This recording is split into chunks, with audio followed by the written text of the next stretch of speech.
Olá, turma! Continuando as nossas discussões sobre semântica, nós iremos falar agora sobre antônimos. Para iniciarmos as nossas discussões sobre antônimos, temos aqui um trecho da obra de Guimarães Rosa, que diz o seguinte: correr da vida embrulha tudo. A vida é assim, esquenta e esfria, aperta e daí afrouxa. Sossega e depois desinquieta. O que ela quer da gente é coragem. Esse trecho é um trecho da obra Grande Sertão Veredas, que é considerada, né, como a obra-prima de Guimarães Rosa. E nele, se vocês observarem, tem alguns trechos que estão destacados em negrito. Por que que esses trechos estão destacados em negrito?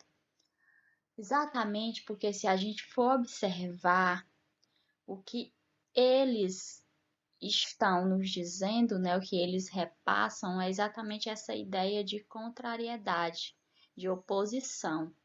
Observem que o narrador, né, do texto, ele vai dizer que a vida é assim, esquenta e esfria. Se a gente observar, a palavra esfriar, ela é exatamente oposta da palavra esquentar, não é isso?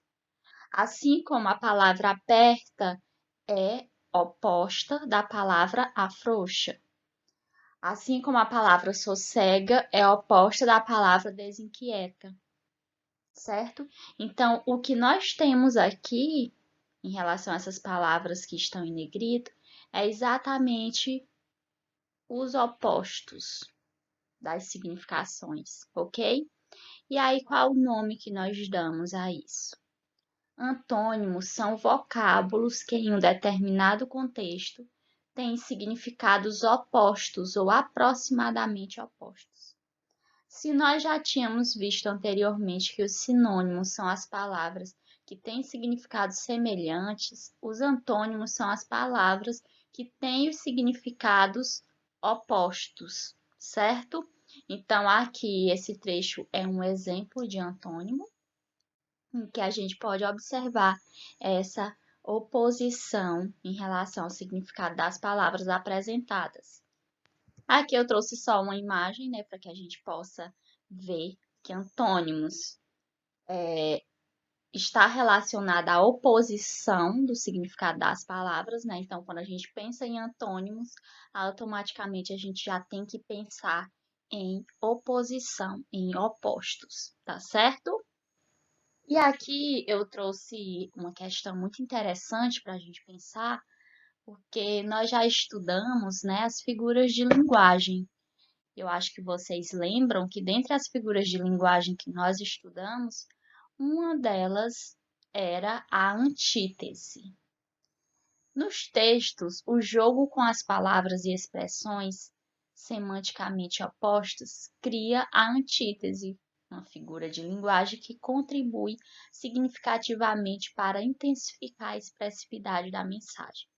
Então, como nós estudamos lá em figuras de linguagem, a antítese é uma figura de linguagem que vai indicar a oposição de significados, não é isso? A oposição de ideias.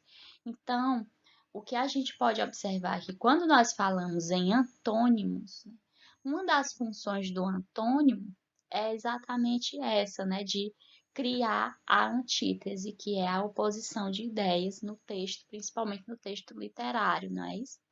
Aí nós temos aqui um exemplo, né, um pequeno trecho de um poema de Cecília Meirelles, que vai dizer o seguinte: se desmorono ou se edifico, se permaneço ou me desfaço, não sei, não sei, não sei se fico ou passo. Aqui, o que a gente observa é exatamente o que nós observamos no texto anterior, não é isso? Observe que a palavra desmorono é oposta da palavra edifico. Permaneço é o oposto de desfaço. Fico é o oposto de passo. Então, aqui nós temos exemplos de antônimos, e quando nós falamos de texto literário, Essas expressões que possuem sentidos opostos, nós chamamos de antítese, ok? Essa foi a referência utilizada e um abraço a todos e todas.